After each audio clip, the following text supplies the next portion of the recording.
নমস্কার বন্ধুরা, আরও একটি নতুন মজাদার রেসিপি নিয়ে চলে এসেছি তোমাদের সাথে শেয়ার করব বলে। আমার খাইকেই পাই চ্যানেলে সবাইকে স্বাগত জানাই। আজকে আমি খুব সুন্দর একটা পনিরের রেসিপি নিয়ে এসেছি। খুব সুন্দর একটি পনিরের আইটেম বানাবো। রেসিপিটির নাম হলো পনির মনোহরা। তো নামটা শুনে বুঝতেই পারছো কত একটা ইন্টারেস্টিং হতে চলেছে। তো এই পনির মনোহরাটা তোমরা চাইলে রুটি, পরোটা, নান বা এমনি ফ্রায়েড রাইস বা পোলাওয়ের সাথেও খেতে পারো। খুব সুন্দর লাগবে। ঘরে গেস্ট আসলে তো ফটাফট বানিয়ে নেবে, ওরাও খুব একদম আনন্দ করে খাবে, বা ঘরেও তোমরা বাচ্চাদেরকে দেবে, খুব সুন্দর খেতে, ওরাও মজা করে খাবে।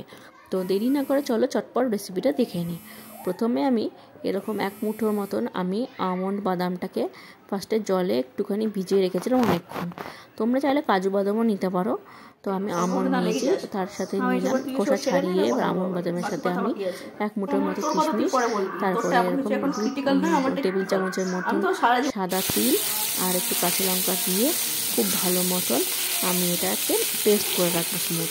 আর অন্যদিকে পনিরগুলোকে, এখানে আমি 200 গ্রাম পনির করেছি, পনিরগুলোকে কেটে নিয়ে আমি ভালো করে একটু নুন আর একটু চিনি দিয়ে ভেজে তুলে নিয়েছি হালকা মতন।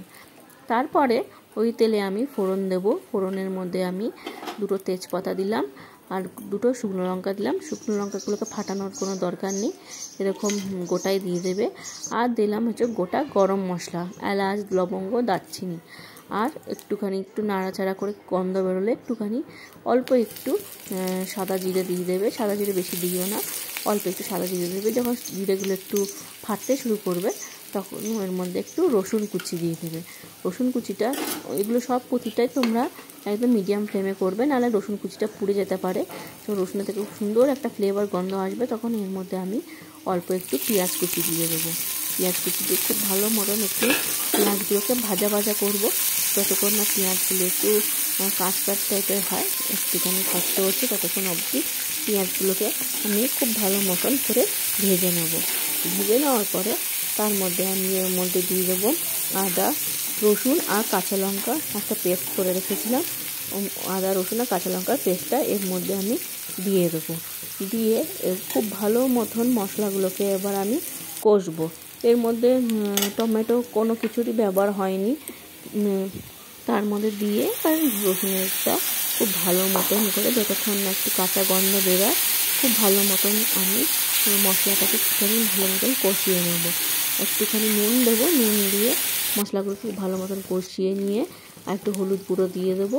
হলুদ গুঁড়ো, একটু নুন আর 1 চামচ জিরের গুঁড়ো, আর দেবো একটু 1 চামচ মতন, টেবিল চামচের মতন ধনে গুঁড়ো, আর অল্প একটু কাশ্মীরি রেড চিলি পাউডার দিয়ে খুব ভালো মতন এবার মশলাগুলোকে একটু কষিয়ে নেবো। আদা, রসুন আর কাঁচা লঙ্কার পেস্টটা দিয়ে আর পেঁয়াজ কুচিটা দিয়ে খুব ভালো মতন এবার একটু নাড়াচাড়া করে নিতে হবে। দেখো মোটামুটি তেল ছেড়ে এসছে।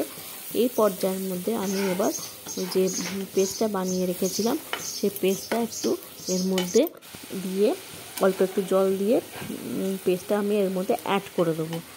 দেখতে হবে যেন মশলাগুলো পুড়ে না যায়। গ্যাসটাকে এই সময় আমি একটু লোয়ে রাখবো, কারণ এই মশলাটার পেস্টটা দিয়ে নিয়ে অনেকক্ষণ বেশ ভালো করে নাড়াচাড়া করতে হবে অল্প জল দিয়ে দিয়ে।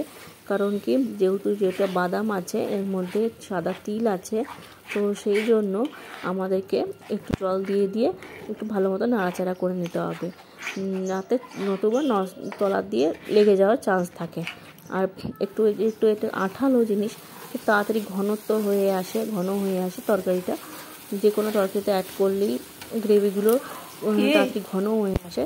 তাহলে তার জন্যই আমরা এটা একটু গ্যাসটাকে অল্প একটু মিডিয়ামে রেখে একটু জল দিয়ে দিয়ে এইভাবে কষাবো। আর মাঝখানে আমি একটা পেঁয়াজকে একটু ডুমো ডুমো করে কেটে রেখে দিয়েছিলাম। এটারই একটা মানে ভালো জিনিস যে এই পেঁয়াজটাও এর মধ্যে কষিয়ে নিয়ে খুব ভালো মতন কষিয়ে পেঁয়াজটাকেও সাথে করে, পেঁয়াজগুলো মুখে পড়বে আস্তে আস্তে, খেতে খুব ভালো লাগবে। এই রেসিপিটা এটারই একটা নতুনত্ব, তোমরা করে দেখো, খুব সুন্দর লাগবে। তারপরে দেখো আমি অনেকক্ষণ কষানোর পরে জল দিয়ে দিয়েছি পরিমাণ মতন। জল ফুটে উঠলে এর মধ্যে এবার আমি ভেজে রাখা পনিরগুলোকে অ্যাড করে দেবো। অ্যাড করে দিয়ে আবারও বেশ কিছুক্ষণ একটু পনিরগুলোর সাথে মিশিয়ে নেব, যাতে পনিরের ভিতরে বেশ সব মশলাগুলো খুব ভালো মতন একদম মশলাগুলোতে ঢুকে যায়, গ্রেভিগুলো। সেই জন্য পনিরগুলোকে খুব ভালো মতন একটু কষিয়ে নেব। কষিয়ে নিয়ে তারপরে আমি বেশ কিছুক্ষণ কিছুক্ষণ নাড়াচাড়া করে নিয়ে মানে পনিরগুলোকে সব কটাকে মিশিয়ে নিতে হবে। মিশিয়ে নিয়ে খুব সুন্দর একটুখানি নুনটা টেস্ট করে দেখতে হবে। নুন চিনি একটু প্রয়োজন মতো একটু নুন চিনি অ্যাড করে দিও, কারণ কি আর তো বেশ আর কিছু সেরকম মতন দেওয়ার নেই। মোটামুটি হয়ে এসছে আমাদের রান্নাটা। একটু নুন মিষ্টিটা একটু চেক করে নিতে হবে। চেক করে নিয়ে নামানোর আগে অল্প 1 চামচের মতন একটু বাটার দিয়ে কিছুক্ষণ রেখে দিলেই, স্ট্যান্ডিং টাইম দিলেই বাস আমাদের রেডি পনির মনোহরা। এটা তোমরা একদম খুব সুন্দরভাবে তোমরা চাইলে রুটি, একটু পরোটা, যেরকম বললাম নান, তন্দুর রুটি দিয়ে আরামসে খেতে পারবে। একদম মানে খেয়ে বুঝতেই পারবে না যে রেস্টুরেন্টে খাচ্ছ কি না ঘরে খাচ্ছ। খুব সুন্দর, দেখো কি সুন্দর ক্রিমি একটা টেক্সচার এসছে, কত সুন্দর, কত ভালো লাগছে। তো এইভাবে তোমরা পনিরের মনোহরাটা একটু ঘরে একটু বানিয়ে আমাকে অবশ্যই জানিও কেমন হলো। দেখো আমি ঢেকে রেখে দিয়েছি। এরপরে আমি একটা বাটিতে এবার নামিয়ে নেব। কত সুন্দর লাগছে, কালারটা কত সুন্দর এসছে, অথচ ঘরের সমস্ত জিনিস নিয়ে কোনো কিছু অতিরিক্ত কোনো মশলা নেই, কিছু না। দেখো আমি এটার মধ্যে একটা নামিয়ে নিয়েছি প্লেটে, কত সুন্দর লাগছে। বেশ জমিয়ে তোমরা এটাকে খেতে পারবে, একদম বাচ্চারা একটু মজা করে খাবে, খুব ভালো লাগবে খেতে।